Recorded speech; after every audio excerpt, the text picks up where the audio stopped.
On va dédier cette étude à la Refoua Shelema de Rabbi Yosef Chaim Ben Emma Simcha Sitrik, Refoua Shelema, Betor Shara Israël, je parle de bonne guérison. Nous allons parler ce soir de la deuxième plaie, par laquelle Akadosh Baruch Hu, il frappe l'Égypte. D'abord, il faut savoir que nous allons dire dans la Haggadah que il y a dans la Haggadah une discussion selon Rabbi Yossi à Gélili. Les Égyptiens ont été frappés de 10 plaies en Égypte et 50 plaies dans la mer.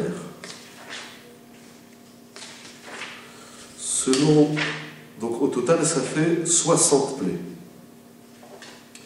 Rabbi Eliezer Omer, deuxième opinion, c'est Rabbi Eliezer. Il dit chaque plaie qu'il y a eu en Égypte était de 4 plaies. Quand on dit 10 plaies, en vérité, il y en a eu, il va le dire, Bemitzraïm lakou Arbaïm Makot. Il y a eu 40 plaies en Égypte et 200 dans la mer. Verlayam lakou Mataïm Makot. Donc selon Rabbi Eliezer, au total, il y a eu 240 plaies.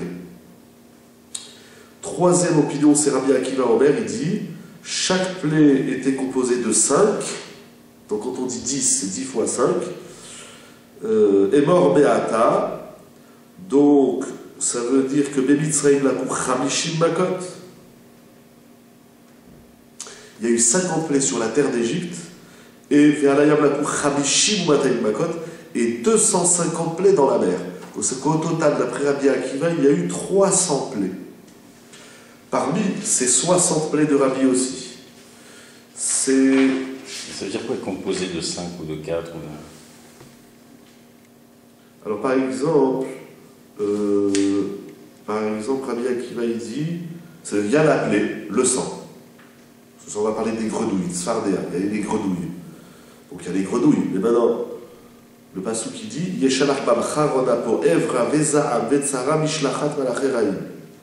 Charonapo echat evra shtaim zam shalosh tzara arba mishlachat malachem chamesh. Ça veut dire qu'il y a la plaie, les grenouilles. Mais maintenant, qu'est-ce qu'elles vont faire, les grenouilles? C'est la forme et les conséquences des grenouilles, c'est multiplié par 5. Par exemple, elles vont faire du bruit. Elles vont déranger.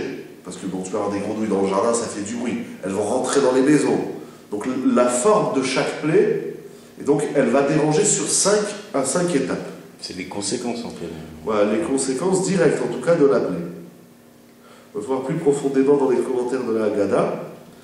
Donc en tout cas, c'est 60 plaies de Rabbi Yossi à Gélili. C'est 250 plaies de Rabbi Eliezer. Et les 300 plaies de Rabbi Akiva, elles ne sont pas écrites explicitement dans les psukim. Donc il y a des midrashim, il y a des commentaires qui vont les détailler. Sur ces 60, 250 ou 300 plaies, il y en a 10 qui sont écrites explicitement dans la Torah. Donc on a parlé dans les premières vidéos du sang. Ce soir, nous allons essayer de parler de la grenouille, et qui est la deuxième plaie explicite. Et qu'est-ce que nous pouvons tirer comme enseignement de la grenouille? Nous allons voyager ici dans les différents commentaires et idées que j'ai rencontrées dans les Sfarim. On va retenir quelques idées intéressantes.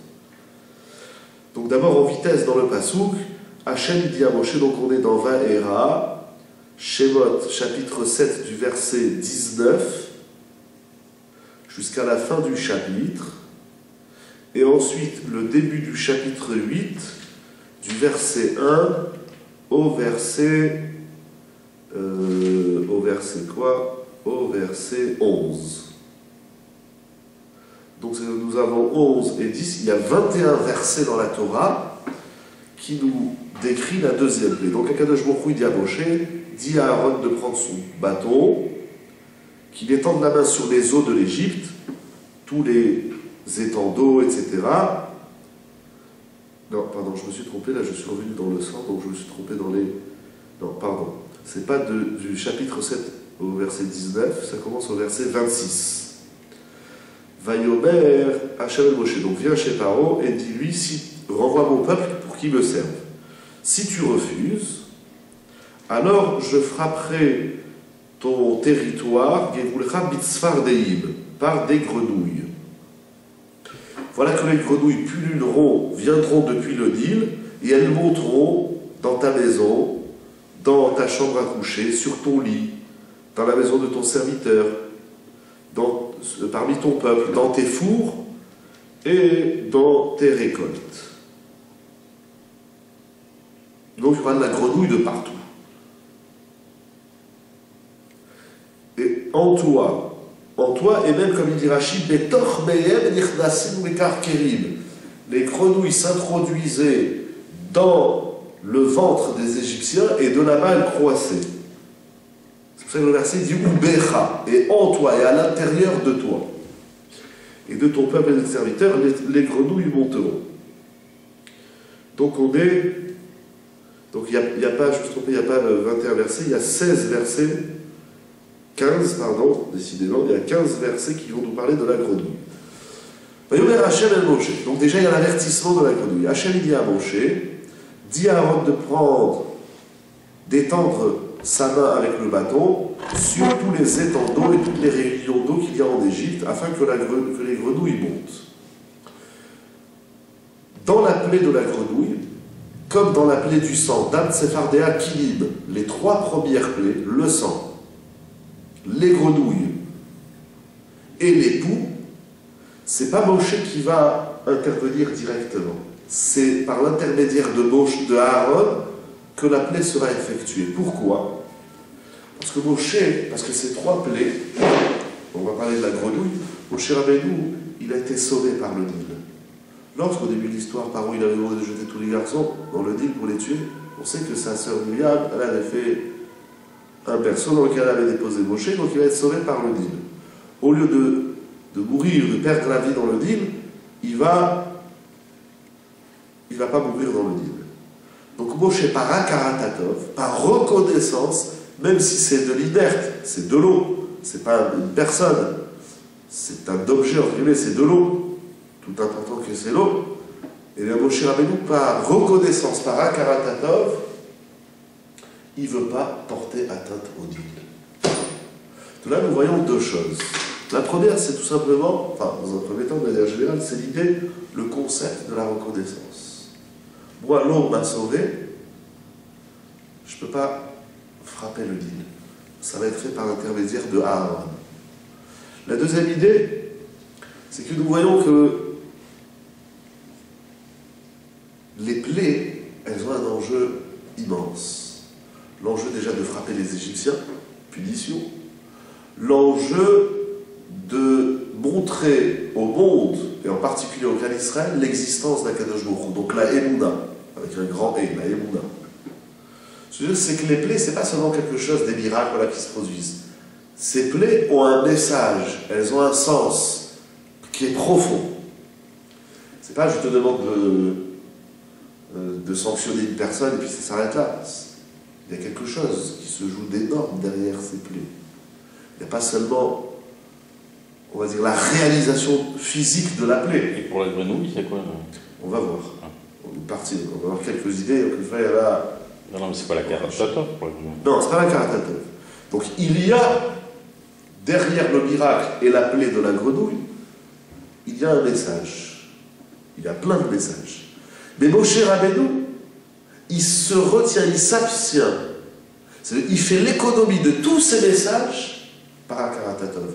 De là, nous voyons que la Akaratatov, la reconnaissance envers même un objet, même de l'inerte, ça va bien au-delà de tous les messages et de tous les bénéfices qu'on pourrait avoir à travers un événement. Moshe Rabbeinu dit, moi je vais avoir la Akaratatov envers le Nil, je ne peux pas le frapper par les grenouilles. Mais les grenouilles, c'est dans la balance. Ok, tu dois avoir la Akaratatov envers le Nil. La gratitude, la reconnaissance, tu as sauvé la vie. Mais c'est même pas lui, c'est pas directement, c'est Myriam qui l'a mis dans un berceau. Et d'un autre côté, tu vas faire monter la grenouille du fleuve. Et la grenouille, avec tous les messages et toutes les idées profondes et tout ce que ça représente, on aurait pu en tout cas entendre que finalement, la plaie passe au-dessus de la Karatatov. Mon cher ami lui dit non. Moi, je fais l'économie de tout ce que la grenouille pourrait vous apprendre et pourrait avoir comme effet dans le monde, la foi en Dieu, l'ascension des Égyptiens, le courage pour les enfants d'Israël, etc., etc., je fais l'économie de tout ça, je ne touche pas le fleuve. Le fleuve, il m'a sauvé, même si ça n'est qu'un intermédiaire, celui qui l'a sauvé, c'est sa sœur, c'est Myriam, et au-delà de tout, celui qui l'a sauvé, c'est Akadosh Baruch Hu. Mais chaque élément qui a contribué à son secours, Moshe Rabbeinu, il a de la Karatatov, il a de la reconnaissance. Donc, c'est pour ça que ça va passer par Aaron. Qu'est-ce qu'il fait Aaron? Vayet Aaron et Yado, donc Aaron il étend sa main sur les eaux de l'Égypte. Vata'al Hatsefardea. La grenouille monte du fleuve et elle recouvre la terre de l'Égypte. Pourquoi c'est écrit ici au singulier Vata'al Hatsefardea? Il dit Rashi, un Rashi connu. Sfardea Chataïta. En vérité, au début, il y avait une seule grenouille. Hachem, il n'a pas envoyé des milliers et des milliers et des milliers de grenouilles. Il en a envoyé une au hasard. On va essayer. Ve'ayumakimota. Et il y a un bonhomme, il a fait une grenouille. Qu'est-ce qu'il a fait? Il a pris un bâton, il a frappé la grenouille. Vehimatezet nehilim nehilim. Et plus il frappait la grenouille, plus il y a de grenouilles qui pullulaient, qui sortaient de cette grenouille. Quel est le sens? Je ne pourrais pas envoyer 1 milliard de grenouilles. Pourquoi il fallait envoyer une grenouille sur laquelle les Égyptiens ont donné des coups, ont frappé, et la grenouille, tout ça au début, déjà dans le chat du Passouk, c'est écrit la grenouille est montée, et dans le verset d'après, c'est écrit au chapitre 8, verset 3, Vaya'alou et Assarim, et les grenouilles sont montées. La grenouille est montée ou les grenouilles sont montées. Non, c'est une grenouille qui n'arrêtait pas de se multiplier. Parce que cela nous apprend. Cela nous apprend deux choses. Premièrement, une chose de l'homme vis-à-vis de lui-même et une chose de l'homme vis-à-vis d'autrui. On va commencer par l'homme vis-à-vis de lui-même. Des fois dans la vie, l'homme, il a un petit problème. Et plus l'homme il s'acharne sur son problème, plus le problème il va être difficile et compliqué à résoudre. C'est-à-dire c'est parce que l'homme il va amplifier le problème que le problème il va devenir un grand problème. Ils ont vu une grenouille. Bon, tu l'as frappé une fois, tu as vu qu'il y a 3 grenouilles qui sont sorties. Arrête! Non, plus l'homme il s'acharne sur son problème, plus l'homme il écrase sa grenouille, et bien plus la grenouille, elle va faire surface. Ça nous apprend que quand on a un problème dans la vie, il ne faut pas l'amplifier. Il faut le resituer dans sa juste dimension. Un exemple très simple. Il y a des gens qui ont des problèmes. Quelques problèmes soient-ils. Petit, moyen, Dieu préserve, grand. Mais dans les toujours, des fois, quelqu'un est imprévisible, vraiment. Là, je ne vais pas m'en sortir. Pourquoi tu dis ça? Pourquoi tu dis tu ne vas pas t'en sortir? Dis, je ne trouve pas la solution. Ou dis, je n'ai pas encore trouvé la solution. Ou dis, je ne sais pas comment je vais faire. Je ne vois pas l'issue. Mais ne dis pas, ne condamne pas, ne dis pas. Souvent, on m'avait dit, là, je ne trouverai jamais la solution. Pourquoi tu parles comme ça? Ok, peut-être qu'aujourd'hui, tu n'as pas les outils, mais attends un peu, demain, après-demain, des fois dans 1 heure, des fois, bien sûr, il faut prier, il faut la Satanishmer. Et pourquoi on se condamne? On s'enferme, c'est ça Mitzrayim. Mitzrayim, c'est les 3 tests. L'homme, il s'enferme dans le problème. Il dit là, celui-là, j'en sortirai jamais. Et effectivement, il n'en sort jamais. Mais tout ça pourquoi? Parce qu'il se le répète, il se dit. Ou alors, quelqu'un, Dieu préserve, qui perd une somme d'argent. Par exemple, il a perdu 1 000 euros. Soit à la bourse, soit il a perdu une affaire, soit il a perdu de sa poche. Il dit, mais comment je vais faire? Mais tu te rends compte, j'ai perdu 1 000 euros. Si j'ai perdu 1 000 euros, je ne vais pas pouvoir payer le loyer. Si je ne vais pas pouvoir payer le loyer, il va falloir que j'emprunte. Si j'emprunte, il va falloir que je trouve un emprunteur. Et il commence à se faire des films et des avalanches qui sont toutes les conséquences de la perte. C'est pas rare. J'ai perdu 1 000 euros, ça s'arrête là. Maintenant, les conséquences, alors c'est sûr qu'en toute logique et mathématique, les conséquences, elles découlent de la perte de l'argent. Non, c'est pas comme ça. Il n'y a pas de logique dans la gestion du monde. C'est Akadosh Baruch Hu qui est là.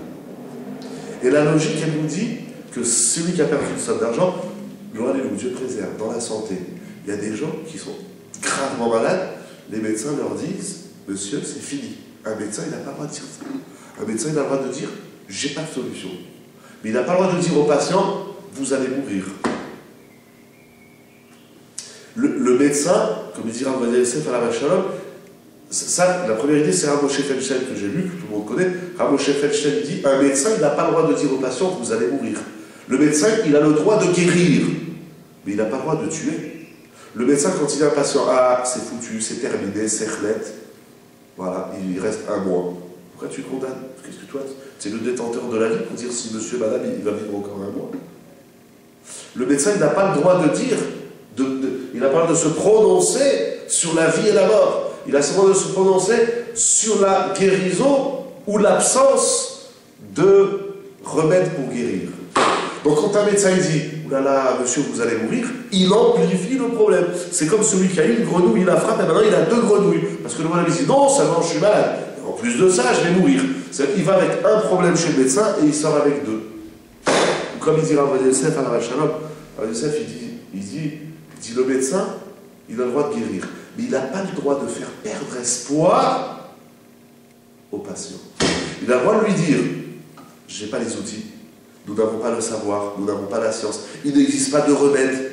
Mais de dire, c'est fini, il n'y a plus d'espoir, ça un médecin, il n'a pas le droit de dire.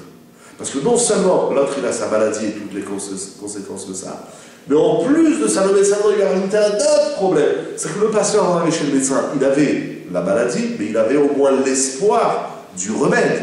Quand le médecin lui dit « vous allez crever », il lui a enlevé l'espoir. Donc il est venu avec un problème, il ressort avec 2. Mais comme ça, des exemples dans la vie, il y en a des milliers. Il y a plein d'exemples. Donc la première chose qu'on apprend des grenouilles, c'est que quand on a un problème, il faut faire attention de ne pas amplifier, de ne pas multiplier le problème. Il faut bien définir, comme on dit, où on a mal. Ça, j'appellerais ça l'amplification du problème de l'homme vis-à-vis de lui-même. Après, Kanievski, dans Ta'ama Dekra, il propose la même idée, mais dans le relationnel, dans le rapport de l'homme à autrui. Il dit comme ça. Il dit, en vérité, tu vois une grenouille, tu la frappes. Tu vois maintenant 2 grenouilles. Au maximum, tu vas essayer encore une fois. Tu te dis, c'est bizarre, il y avait une grenouille, je la frappe, il y en a 2. Bon, tu dis peut-être je bigle, ou peut-être que je suis fatigué, je ne sais pas. Maintenant, tu frappes les 2 grenouilles. Maintenant, tu vois que chaque grenouille, elle se multiplie encore par 2.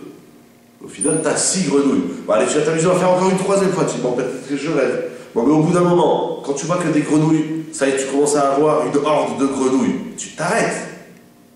Qu'est-ce qui fait que l'homme, il s'acharne sur la grenouille? Dans mon exemple de tout à l'heure, qu'est-ce qui fait que l'homme il s'acharne sur son problème? Et plus il va s'acharner sur son problème, plus le problème il va se multiplier. Il dit Raphaël Kanievski, Aval, Ba, Bidataka Soberet. Ça ici, c'est inscrit. Le vice de la colère. Un homme, quand il est en colère, il s'énerve sur la grenouille, il la frappe. Et il dit quoi?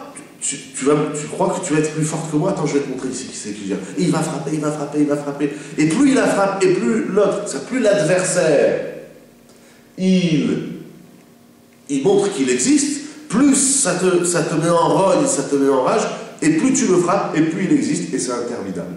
Et il dit ça, la grenouille, elle vient nous apprendre que dans la vie, il ne faut pas s'énerver. Ça, il dit après, dans Ta'ama Dekra, je vous montre le Sefer. Comme ça, tout le monde dit à le Sefer, page 72 dans Ta'ama Dekra. Et c'est pas fini. Il dit, à chaque fois qu'il y a de la colère entre 2 personnes, quelqu'un m'énerve, ah, ça va, arrête de m'énerver. Et l'autre dit, ah, qu'est-ce que tu me parles comme ça? Et quand, plus chacun il va frapper l'autre sur la tête, quoi? Et en plus tu me réponds, et l'autre dit, qu'est-ce qu'il y a? Tu crois que c'est toi que? Et l'autre dit, et plus on se monte, plus la colère elle mousse, plus la bagarre elle s'amplifie, et après pour en sortir c'est très difficile. La grenouille elle nous apprend que quand on est en bagarre avec quelqu'un, la chokhma, comme j'ai dit il y a quelques semaines, Shabbat, la force de se taire. Les Français et l'homme en général, ils pensent que de se taire c'est une faiblesse. Et il va le dire, pas du tout. Se taire, c'est une force. Pourquoi? Parce que mon silence va taire la bagarre, et même si mon silence ne tait pas la bagarre, mais au moins je ne vais pas l'amplifier. Des fois les gens, ils se disputent pour des petites choses, mais ils se sont tellement insultés, envoyés dans la tête, qu'à la fin ça prend des proportions, que ça remplit, comme dans les grenouilles, ça remplit les maisons, ça remplit les demeures, dans le ventre, quelqu'un qui est énervé, voilà, il va énerver, il est enragé, il devient tout rouge, il a les nerfs qui vont exploser, mais après si ça m'a fait mal au ventre, je suis contrarié. Mais pourquoi tu as répondu? Pour ça. Ça valait le coup de se disputer avec son frère, avec sa sœur, avec son père, avec sa mère, avec ses amis, avec des gens de la communauté, pour quelque chose. Allez, ok, c'est important, ok, tu avais raison. Mais regarde le moment est arrivé. Et il dit, c'est ça qu'elle nous apprend la grenouille. Quand il y a un problème dans la vie, il ne faut pas le frapper. Parce que plus tu le frappes, plus il va exploser, et plus ce sera difficile de revenir en arrière. La colère dit à l'homme, surtout, ne te tais pas. Réponds. L'autre t'a dit un mot, réponds-lui. Ne te laisse pas faire. Et tu frappes. C'est-à-dire que tu vois une grenouille, tu t'énerves. Tu frappes la grenouille. Quoi, il y en a deux et tu t'énerves encore plus. Raham, tu as vu qu'elle se multiplie. Tu as vu qu'elle ne se laisse pas faire. Arrête. Et à la fin, ça fait comme la plaie de l'Égypte. Et de la colère, et des nerfs, et de la rigueur, et de la rancœur. On en est rempli. Cette explication, après Kanievski, il a ramené le nom de son père à la Vachalov, le Steipeler, c'est Rodolivra. Ça, c'est la deuxième idée. Donc, cette idée de ne pas amplifier le problème, il existe aussi bien de l'homme vis-à-vis de lui-même que vis-à-vis d'autrui. Arriver à relativiser, ou arriver tout simplement à laisser le problème là où il est, et ne pas laisser le feu enflammer des demeures, des couples, des familles, pour des choses qui sont parfois, et bien souvent, nul. C'est une grenouille. C'est une grenouille. Laisse-la, la grenouille. Ah, il y a une grenouille. Quoi? Je vais montrer à la grenouille avec qui je suis. Tu vas te battre avec une grenouille. Regarde comme si l'autre, c'est une grenouille. Il crie là, moi, quoi. Laisse-le croire à ce qu'il veut. Qu'est-ce que tu tournes la tête avec lui? C'est sûr, là, il faut des bidotes. Celui qui se dispute avec une grenouille, il n'a pas grand-chose dans la tête. Il n'a pas de petit poids. Et celui qui voit que la grenouille, elle ne se laisse pas faire, dit, la grenouille dit, ah, tu crois que c'est toi qui vas me commander? Tu vas voir, je vais appeler mes copines. Et après, il y en a de partout. Après, encore une fois, les nerfs, la colère, l'irritation. Après, on ne dort pas la nuit, après, on ne dort pas une semaine. Quoi? Toi, tu vas voir, je vais lui montrer qui je suis. Il ne faut pas se disputer avec une grenouille. C'est ça le yesod qui dira Praïm Kanievski. Il ne faut pas titiller la grenouille qui est en nous, et il ne faut pas titiller la grenouille qui est en l'autre. Ça, c'est l'idée que nous pouvons apprendre de la grenouille, dira Praïm Kanievski. Intéressant, hein? Rigolo. Mais tout ce qu'on va apprendre ici de la grenouille, c'est très rigolo. Alors, où en étais-je? Parce qu'ici, on a arrêté, et là aussi, très bien. Parce qu'en réalité, il y a une question toute simple. On va avoir plusieurs idées. Il y a une question toute simple. Pourquoi Hachem a envoyé des grenouilles au Égypte? Il va envoyer aussi des sautres, etc. Il va envoyer des grenouilles. Il aurait pu envoyer, je sais pas moi, ça manque des choses dans la planète, des autruches, je sais pas moi, des pigeons, je sais pas. Pourquoi la grenouille? Alors, il dit quelque chose, en français ça sonne très bien, vous allez voir pourquoi. Il dit comme ça, il ramène au nom, Levinstein, il ramène au nom du Kli Yakar. Paro, il disait toute la journée, qui est Dieu? Qui est Dieu? Quand Moshe vient dire renvoie les Israël, Bi Hachem, c'est qui Hachem? Donc c'est-à-dire que Paro, toute la journée, il proclamait la non-croyance en Akadosh Baruch Hu. À tel point qu'il a dit Liori Aliyah Sitili, c'est moi qui ai fait le fleuve c'est moi je suis le Dieu, il s'est pris pour Dieu. Alors Akadosh Baruch Hu, il a envoyé les grenouilles. Parce que les grenouilles, elles reconnaissent Hachem, et elles vont aller jusqu'à rentrer dans les fours. C'est-à-dire, elles vont, par Messirut Nefesh, elles vont complètement se confondre à la volonté d'Akadosh Baruch Hu. Et on va voir jusqu'où la Messirut Nefesh, jusqu'où le dévouement, l'investissement de la grenouille va, à tel point que le a dit au traité Psachim, que Chadania, Michel et Azaria, lorsque Nebuchadnezzar, il leur a dit prosternez-vous devant l'idole, ou devant le monument, c'est une discussion là-bas, Tosfot et les Rishonim, si c'est une Avodazara ou pas, mais quand il leur a dit prosternez-vous devant le monument, ou sinon je vous jette dans la fournaise de feu, alors Hanania, Michel, Azaria, ils vont dire quelque chose d'incroyable. Ils vont dire aussi, déjà les grenouilles en Égypte, pour faire la volonté d'Hachem, elles sont rentrées dans les fours, comme c'est écrit dans les psukim, ou Betanourecha, même dans tes fours, Akshmouchou il a dit à Pharaon, il y aura des grenouilles. Parce que si déjà elles, pour faire la volonté d'Akadosh Baruch Hu, elles sont rentrées dans les fours, alors nous aussi, on ne se prosterne pas devant le monument, Ça veut dire que de la grenouille, on apprend aussi le concept de Messirut Nefesh. Mais ce qui est intéressant en français, ça sonne bien qu'en français, je ne connais pas les 70 langues de la Terre, mais en français ça sonne très bien, parce qu'on sait qu'une grenouille, elle croit, avec un accent circonflexe. Paro, il ne croit pas en Hachem. La grenouille, elle veut dire je crois. Et Béhémet, c'est un pasouk, je ne sais pas si je vais le retrouver, mais parce que dans Perek Shira, c'est écrit, attends, je ne l'ai pas ici, je crois que je l'avais souligné, dans Perek Shira, c'est écrit, qu'est-ce qu'elle dit la grenouille dans le chant? Baou Hachem Leolam, Amen, là-bas dans le pasouk, c'est écrit Leolam Vaed, c'est écrit que la grenouille, pour l'éternité, elle reconnaît Hachem. Hein, il y a un Perek Shira, chaque animal, il dit louange à Kadosh Borou, et la grenouille, c'est qu'elle proclame le nom d'Hachem pour l'éternité. La grenouille, toute sa vie, c'est croire, croire. Elle vient nous rappeler la Emouna. On peut apprendre même des animaux comme ça, la Gemara dit, dans ma secrète Hérouvine. Donc, Paro ne croit pas. La grenouille vient lui dire, attention, croire. Donc, ça, c'est l'idée de... Voilà, donc ça, c'est l'idée de... Donc, l'idée de Raphaël Kanevski, on a dit, c'est de ne pas amplifier le problème relationnel. Moi, je le ramène aussi de l'homme vis-à-vis de lui-même. D'après le Kliyakar, la grenouille, elle va nous apprendre une notion qui s'appelle la notion de la Emouna. Quand on continue dans les psukim, alors c'est écrit comme ça. Va y avoir Moshe les Paro. Donc, bien sûr, les grenouilles frappent l'Égypte. Paro n'en peut plus. Et il demande à Moshe et Aaron, prie à l'Éternel pour qu'il enlève les grenouilles de moi et de mon peuple, afin que je vous renvoie et que vous allez servir votre Dieu.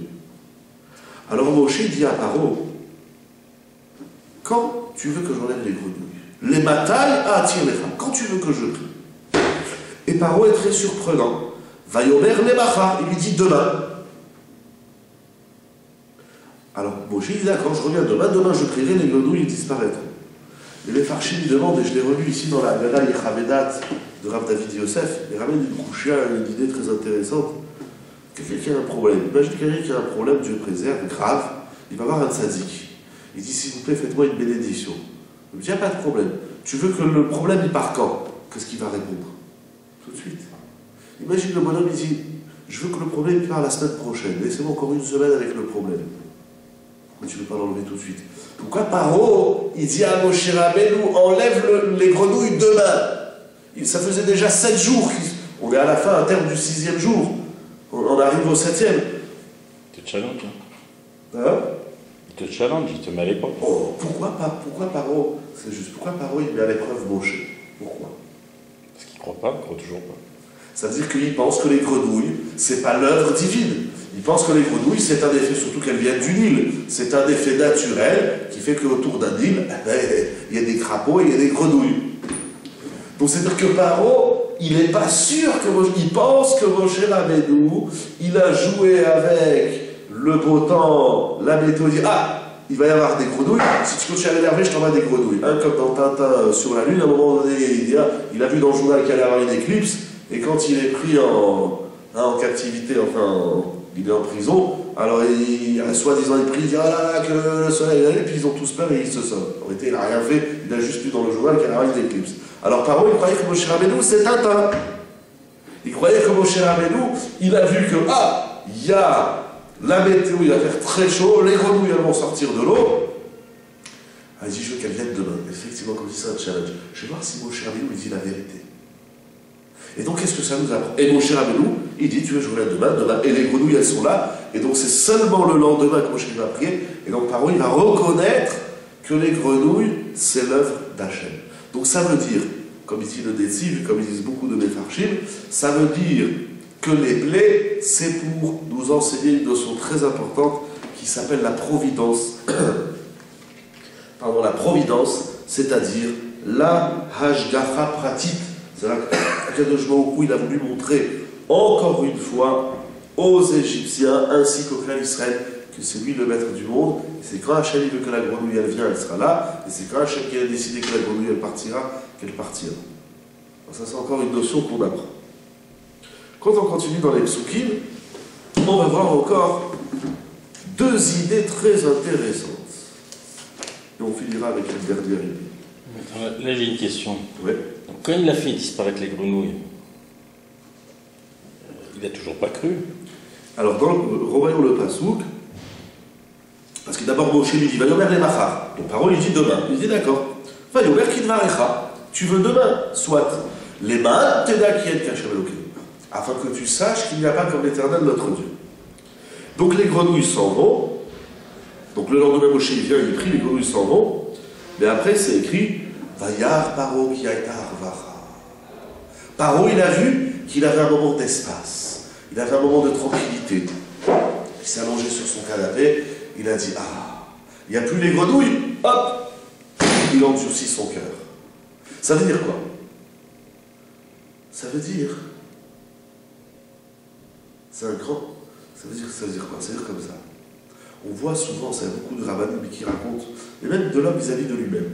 Quelqu'un qui a un problème, même si c'est pas dramatique, un petit problème dans la vie, tout le monde a ses petits moyens problèmes. Qu'est-ce qu'il fait? Prie Hachem, Kadosh Baruch Hu, aide-moi, ne me laisse pas tomber. J'ai compris que sans toi je ne peux pas m'en sortir. Je reconnais ta main. Et Kadosh Baruch Hu, il répond à la tfila. Baruch Hachem, il trouve arvacha. Il trouve un peu plus de tranquillité. Qu'est-ce qui se passe à ce moment-là? Paf, il oublie Hachem. C'est comme toujours, on raconte, combien de fois on a raconté cette histoire du bonhomme qui cherche une place. Il dit Hachem, je t'en supplie. Je vais à la tfila. Elle-moi trouver une place. Et il tourne. Je vais à un chiour. Il tourne. Au bout d'un quart d'heure, il n'en peut plus. Il dit, mais Hachem, quand est-ce que tu viens de me répondre? À la fin, il trouve une place. Qu'est-ce qu'il dit? Il dit, Hachem, c'est bon, je n'ai plus besoin de toi, je trouve la place. C'est ça. Paro, on est tous comme ça. Quand ça ne va pas, un petit bobo, un petit souci d'argent, un petit souci de chinour, de charbel, quel qu'il soit, tout de suite, on s'en remet à Kadosh Baruch Hu. Je ne nous laisse pas tomber. Mais quand le problème il a disparu, on oublie Hachem. Ishmael Yeshurut Vaïvad. Quand l'homme il va bien, il a tendance, et c'est là le danger, il a tendance à oublier Hachem. Quand il va pas bien, il se rappelle. Paro, c'est ça. Qui a été arvacha. Il a dit, c'est bon, les grenouilles, elles sont parties. Ah. Mais hier, tu reconnaissais. Mais hier, il y avait les grenouilles. Maintenant, il n'y a plus les grenouilles. Alors, hop, Akshoukri va revenir avec l'équilibre. Ensuite, c'est écrit dans le Pasouk, Vayomer Moshe les Paro. Moshe, il dit à Paro,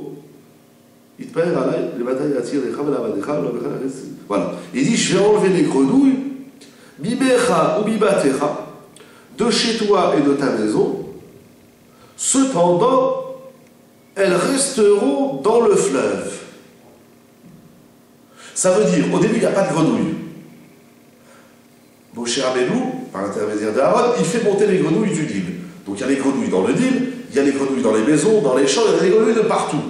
Mais à la fin, on retourne à la fin de la plaie, toutes les grenouilles disparaissent, excepté les grenouilles du Nil. Celles-là, elles restent dans le Nil.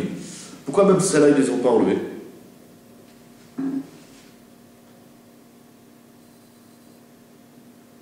Et en vérité, cette question, elle existe aussi. Ça, c'est la question de Rav. Comme ça, il ramène Rav Zilberstein, dans la Gada Chashuk Echemed, au nom du Likutei al Shechem. On va aller voir la réponse. Mais Rav Galinsky, dans Veigata, il pose la même question sur le Pasuk Tet. Vaya, c'est Hachem qui va Moshe. Hachem, il fait selon la parole de Moshe, selon sa prière. C'est-à-dire, alors à la fin, au début, on enlève les grenouilles, des champs, des maisons, etc., sauf ceux du Nil. Les grenouilles du Nil, elles restent. Mais en vérité, au verset 9, il est dit, toutes les grenouilles vont mourir, les grenouilles des maisons, des cours et des champs. Et là, Rav Galinsky, il ramène un midrash, le Yalkut Shimoni, qui dit, mais les grenouilles qui étaient rentrées dans les fours, elles ne meurent pas. Donc au final, il n'y a pas de grenouilles nulle part, il va y avoir des grenouilles dans le Nil, dans les maisons, dans les fours, dans le lit, comme c'est écrit dans le Pasuk, dans les champs et dans les cours.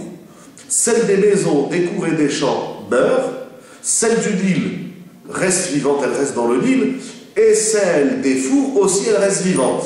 Pourquoi les grenouilles des fours et les grenouilles du Nil, elles restent vivantes et elles ne meurent pas comme les autres? Alors là, il y a deux idées extraordinaires que j'aime beaucoup. On va dire d'abord ce qu'il dit Rav Zilberstein. Il ramène comme ça, au nom du Likutei al Shechem.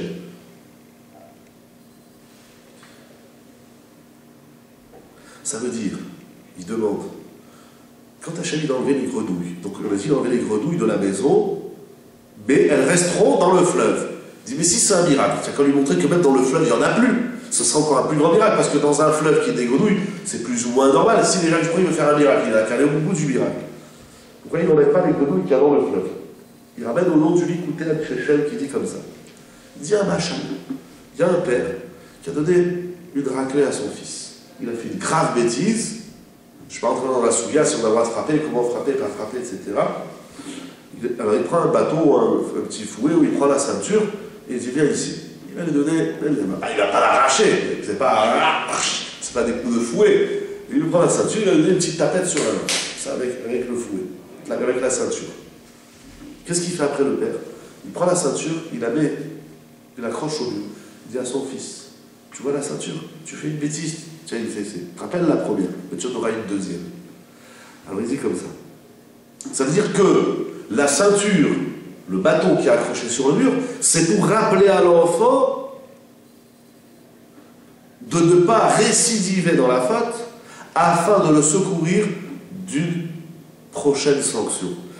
Donc là, Kadosh Baruch Hu fait quelque chose d'incroyable. D'après le Likutei Shechem, il fait quelque chose d'incroyable. Non seulement il frappe les Égyptiens par les grenouilles, mais il en laisse un peu. Il dit, regardez, vous avez fait tout le mal, c'est encore le moment de faire tchouva. Le bâton il est encore accroché au mur. Faites tchouva. Et de là, Rav Zilberstein dit quelque chose d'incroyable. Là, ce que je vous dis, ceux qui ont la gada de Chashuk et Chemed, de Rav Zilberstein, c'est la page Resh Bet, page 202. Il dit comme ça, je vais le lire en hébreu tellement c'est puissant. Les fanelu. Et ça, celui, il dit, je donne un conseil au vu du commentaire du Likutei Shechem. Celui qui veut être secouru de malheur, il ne doit pas oublier les premiers coups qu'il a reçus. Quelqu'un, Dieu préserve, mais encore une fois sans aller à l'extrême. Par exemple, quelqu'un qui a fait une erreur. À cause de son erreur dans son commerce, il a perdu une somme d'argent. Cette erreur, il ne faut pas qu'il oublie. Il faut qu'il écrive sur le mur, ça c'est quelque chose que je ne dois plus faire. Et c'est ça qui va le préserver de récidiver et d'une autre erreur. Attention, j'ai déjà fait une erreur. Et c'est pas seulement qu'il faut se rappeler de l'erreur, il faut aussi se rappeler de la sanction qu'on a reçue sur la avéra, qu'on a reçue sur l'erreur. Et c'est ça qui va nous préserver d'éventuels tsarot, malheurs. C'est l'homme. Non seulement, maintenant si on relie toutes les idées, non seulement l'homme il ne doit pas amplifier les problèmes qu'il a, mais quand il a un problème, il ne faut pas qu'il oublie. Parce que c'est ça qui va le mettre en garde. Ça va être le garde-fou des autres malheurs qui peuvent lui arriver. Un malheur entraîne un malheur. Pourquoi? Mais parce que l'homme il n'a pas pris conscience qu'il avait déjà eu un problème. Il a oublié, il dit, je vais oublier le problème. Ne l'oublie pas. Je vais oublier. C'est-à-dire si on le fait par exemple, Dieu préserve. Je vous dis ce qu'il dit Rav Zilberstein, quelqu'un qui est malade. Il a fait une avéra, il est malade. Il a vu tout de suite le rapport. Ouh là là, j'ai fait du lachon hara, j'ai la tsarat. Après, il va mieux. Il dit, ça y est, je vais oublier, ça y est, je vais oublier. Je ne veux plus me rappeler que j'étais malade. Il dit, pas du tout. Rappelle-toi que l'année dernière, tu étais malade. C'est parce que l'homme, il oublie que l'année dernière, il était malade, que cette année, il refait des avérotes, et boum, il va retomber malade. Il faut prendre le coup qu'Hachem nous a donné, il faut l'écrire sur le mur. Ou les rochemam l'ora kanouach libedou. Il ne faut pas seulement l'inscrire sur notre cœur.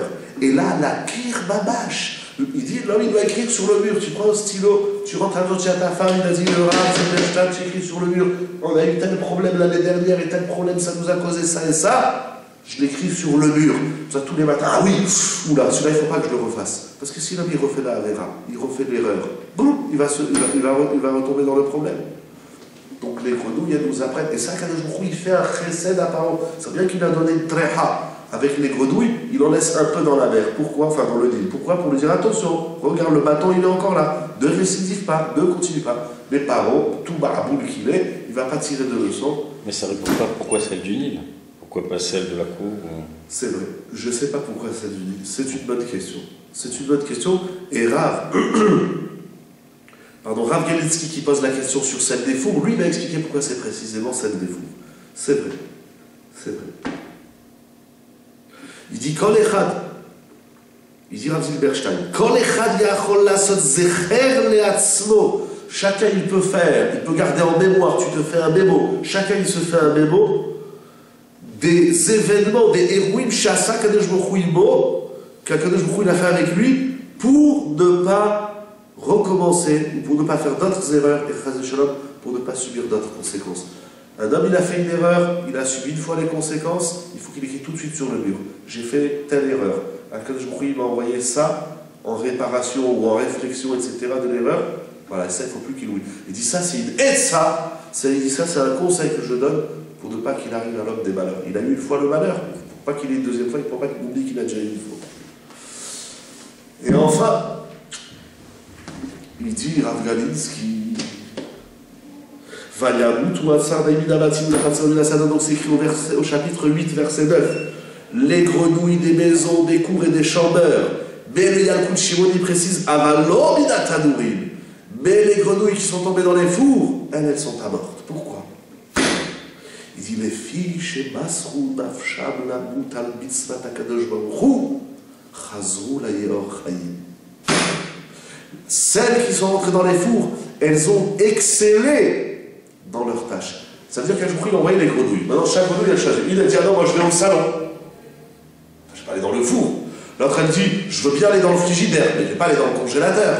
L'autre, elle dit, je veux bien aller dans la chambre à coucher. L'autre, elle veut aller dans la douche. L'autre, elle veut aller dans la baignoire. Chaque grenouille, elle pouvait choisir où elle va. C'est une image, bien évidemment. Mais maintenant, il fallait des grenouilles qu'il y a dans les fours. Comme ça, comme c'est écrit dans les Midrashim, lorsque les Égyptiennes, elles faisaient des pizzas, ou elles faisaient des gâteaux, elles mettaient dans le four, elles sortaient, il y avait plein de grenouilles qui leur sautaient. Qui est la grenouille qui va aller au four? Il y a des grenouilles qui se sont dévouées.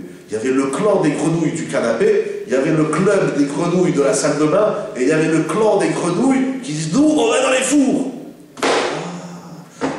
Toutes les grenouilles qui se sont avadées sur le canapé, bon, à la fin, j'ai plus besoin d'elles.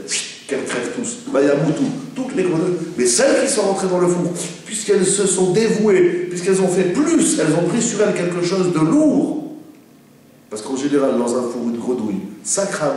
Il dit, vous aurez la vie. Qu'est-ce que ça nous apprend? Il dit Rav Galinsky, dans la Agada Veigata, celui qui a la Agada Veigata, c'est page 221. Un homme dans la vie, il ne doit pas faire des calculs. Ça rejoint encore la première idée qu'on a dit au début. L'homme dans la vie, il fait trop de calculs. Ah, si je fais ça, ah non, ça va me demander des efforts. Et on est dans un monde qui n'aime pas les efforts. Tout sauf des efforts. Aujourd'hui, tout doit être facile. Aller à la tfila, c'est fatigant. Aller étudier, c'est fatigant. Mettre les tuiles, c'est fatigant. Faire la tzedaka, toutes les mitzvot, ça nécessite un effort. Ça nécessite une tira. Ça nécessite un investissement. Et à la fin, qui est-ce qui gagne? C'est celui qui investit de sa personne, de son temps, de son argent, de sa chorma. Celui qui rentre chez lui le soir et rap, il s'allonge sur son canapé. Si c'est pour se reposer un quart d'heure, une demi-heure, il n'y a pas de problème après. Yallah, je retourne de mettre un midrash, je vais écouter un chiou.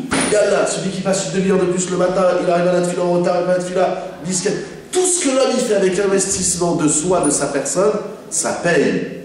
C'est ça qu'on apprend des grenouilles. C'est au départ les grenouilles, les autres disent, attends, Tibet, viens avec nous sur le canapé, on va voir un match. On va voir, je sais pas moi, le Caire contre les équipes égyptiennes. Je dis, mais qui c'est qui va aller dans les fours?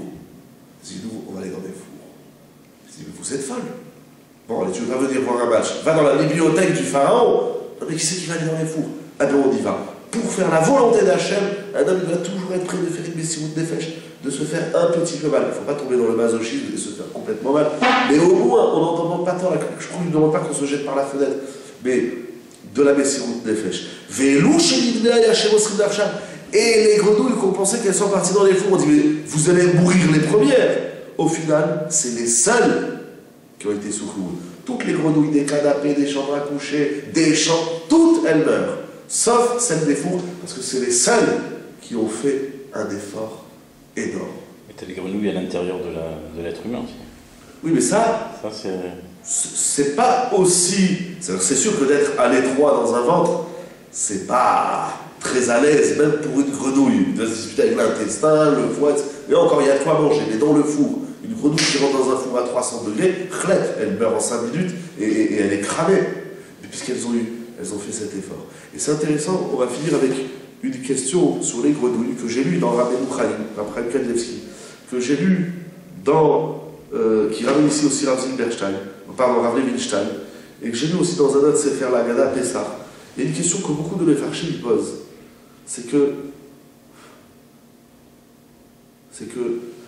Quelle est la différence entre le chien et la grenouille? Question à deux balles, quoi. Le chien, c'est le chien. Non. La question n'est pas de réaction, c'est une question sage. Lorsqu'on est sorti d'Égypte, les chiens n'ont pas aboyé. Comme c'est écrit dans le Passouk, où le Chod Ben Israël has qu'élève les choses. Akadosh Baruch Hu, à la fin, il a dit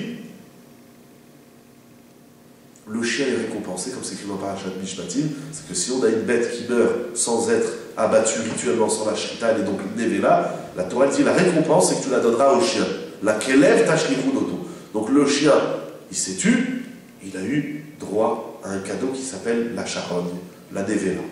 La Torah dit le cochon, tu ne le manges pas. C'est pas que tu fais avec, tu ne le manges pas. Mais tu as une bête, tu as une vache qui meurt, voilà, sans shrita, eh ben tu la donnes au chien. Tu fais du pâté de chien, c'est la récompense du chien, parce que quand on est sorti d'Égypte, il n'a pas aboyé. Mais les grenouilles, quelle récompense elles ont eu? Elles aussi, elles ont fait quelque chose de surnaturel. Ça veut dire la nature du chien, c'est quand il voit quelqu'un passer, il aboie. Il a dit chut, je me tais. Et alors que je dit tu t'es tu auras une récompense. Mais la grenouille qui est rentrée dans le four, alors c'est vrai qu'elle a la vie, mais pourquoi elle n'a pas eu de récompense? En plus de la vie, on aurait dû, elle aussi elle a fait quelque chose, on vient de dire de Messimut Nefesh, elle aussi elle a fait quelque chose d'énorme, elle aussi elle a fait quelque chose de surpuissant. Alors pourquoi que je n'a pas récompensé? Elle a fait quelque chose de surnaturel, pourquoi que je n'a pas récompensé? Alors dans tous ces livres qui ramènent cette question, il dit quelque chose d'incroyable. Il dit, c'est plus dur de se taire que de rentrer dans un four. C'est vrai que toi, mademoiselle la grenouille, tu rentres dans un four, et ce que tu as fait c'est extraordinaire, et d'ailleurs tu seras récompensé, tu ne vas pas mourir. Tu vas rester en vie. Cependant, il y a un qui a fait mieux que toi, il s'est tué. Et l'effort de se taire, un chien, une chose il a, c'est d'aboyer, c'est de crier, comme le Baal la Shadara, que d'ailleurs, c'est écrit dans Chazal, les Chachamim disent que celui qui dit de la Shadara, il faut le jeter au chien, il faut faire du pâté de chien des gens qui disent du la Shadara. Il ne faut pas avoir peur de condamner les gens qui disent du la Shadara. J'ai reçu un message aujourd'hui d'une dame qui m'envoie un message. Oui, j'ai entendu que blablabla, vous avez fait ci et ça, et vous devriez montrer l'exemple, et blablabla. Je lui envoie un message, je dis madame, arrêtez d'écouter du Lachadara sur mon dos. Voilà. Je ne sais pas m'expliquer, arrêtez. Chut, silence. Et ça rejoint aussi, là on ferme la boucle, ça rejoint ce qu'on a dit au début. La grenouille, elle nous apprend que dans la vie, il ne faut pas mousser. Le seul mot que la grenouille elle dit, c'est croire. Ça m'a mis. Le chien, il va faire une Messimut Nefesh, quelque chose de surnaturel, encore plus grand et plus fort et plus dur que la grenouille. Alors lui, en plus d'avoir la vie, ça veut dire que dans la Messimut Nefesh aussi, il y a des niveaux. Dans l'investissement de l'homme, il y a des niveaux. Il y a celui qui dit, allez, je fais un petit effort. Attention, les efforts, c'est pas se jeter dans les fours et compagnie. Ça, alors, allez-nous, mais il y a faire un effort. Et si je fais l'effort, je vais l'étudier 10 minutes. Razak. Il y a celui qui ne fait pas d'effort. Il dit, ah, je suis fatigué, on étudiera Shabbat, on verra la semaine prochaine, on verra les fêtes. Il y a celui qui dit, allez, j'ai pas la force, j'ai pas les nerfs, j'ai pas le temps, je vais aller 10 minutes étudier. Il y a celui qui dit, je vais aller étudier un quart d'heure. Il y a celui qui dit, je vais aller étudier 20 minutes. Il y a celui qui dit, je vais aller étudier 1 heure. Eh bien, chaque temps, je l'ai fait dans le temps, ça peut être aussi dans l'effort de sa personne, ça peut être dans l'effort de, bon, allez, où je vais me promener sur la promenade des Anglais, où je vais étudier. Tiens, allez, je laisse tomber, je vais étudier la Torah, etc. C'est-à-dire l'effort de chacun, il est mesuré, il est quantifié et il est récompensé. La grenouille, elle a fait un effort surnaturel, mais il existe un effort encore plus, c'est l'effort de se taire. Il est plus dur de se taire que de rentrer dans un four. C'est ça que le chien, il est encore plus grand que la grenouille. Voilà ce que les grenouilles nous apprennent. Mais alors pourquoi Moshe il n'y a pas... Mais justement tout ça, parce que Moshe Rabbeinu, il a une mida qui va bien au-dessus de tout ça, c'est la Karatatov. Vous voulez apprendre quelque chose des grenouilles? Tu veux frapper les grenouilles, tu veux frapper le Nil, tu veux ça, débrouille-toi, pas bon. Pour Moshe, c'était un challenge. C'est que Moshe Rabbeinu, il ne fallait pas qu'il touche le Nil. Et il n'a pas échoué, il a réussi. Moi, je ne touche pas le Nil. Mais tu te rends compte tout ce qu'on aurait pu perdre? Heureusement qu'il y avait Aaron avec lui. S'il n'y avait pas Aaron, il n'y aurait pas eu les grenouilles, on n'aurait pas appris tout ça. On n'aurait pas rigolé avec les grenouilles ce soir pendant 1 heure. C'est dommage. C'est sympathique, les grenouilles. Et Moshe Rabbeinu ne dit pas sur mon compte. Hachem, tu veux frapper le Nil? C'est ton problème, c'est pas le mien. Moi, le Nil, il m'a sauvé. Même s'il était qu'un maillon dans la chaîne, moi, je ne touche pas le Nil. Ça vaut le coup de perdre tous ces enseignements. Et bien plus encore. Là, on a dit 5 idées sur les grenouilles, mais il y en a encore des centaines et des milliers. Mais Moshe Rabbeinu dit, tout ce que vous pouvez tirer comme leçon, tout ce que le clan israélien peut apprendre, tout ce que les Égyptiens, tout ce que le monde peut apprendre à partir des grenouilles, moi je touche pas à la grenouille. Je touche pas. Moi le Dili Bassolé, je touche pas. C'est pas à moi de faire. La Karatatov, la reconnaissance envers autrui, c'est au-delà. Parce que, bien sûr, juste des mots, c'est dans l'échelle, on a la grenouille qui a fait Messirut Nefesh. C'est-à-dire qu'il s'est débrouillé de rentrer dans le four. On a le chien qui a fait Messirut Nefesh de se taire. Mais au-dessus de tout, on a l'homme. L'homme ici, symbolisé, représenté par Moshe Rabbeinu, lui dit, moi, je m'éloigne, c'est pas à moi de faire. Débrouillez-vous, à Kadosh Baruch Hu, les Égyptiens, moi j'ai reçu quelque chose, d'un verre d'eau, je touche plus l'eau, c'est fini. Mais on va perdre tous ces enseignements. Oui, mais vous allez apprendre, vous allez gagner un enseignement.